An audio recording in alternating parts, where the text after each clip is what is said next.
ঋতুচক্রে বৈশাখী, সেই কবে থেকে তোমার চিঠি পকেটে নিয়ে ঘুরছি। রেগে আছো জানি, জবাব পাওনি বলে।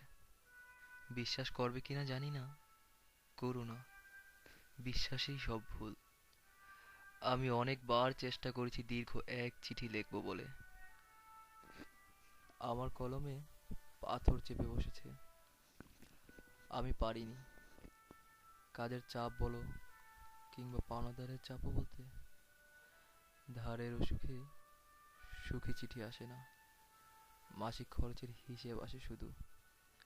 আর লিখতে বসলেই বাকি বাসা ভাড়ার তাড়া। তোমার চিঠিটা তবুও অবহেলায় নেই। প্রতিদিন একবার হলেও পড়ি। আমি চিঠিটায় হাত বুলিয়ে মনে মনে ভাবি, এই যে তোমার হাত ছিল এই চিঠির উপরে। যত্নে ভাঁজ করে রেখে দিই পুনরায়। তারপরেও আশা ছাড়েনি ফিরতি চিঠি দেয়ার। কোনো একদিন সমস্ত হিসেব চুকিয়ে লিখবো সকল মমতা।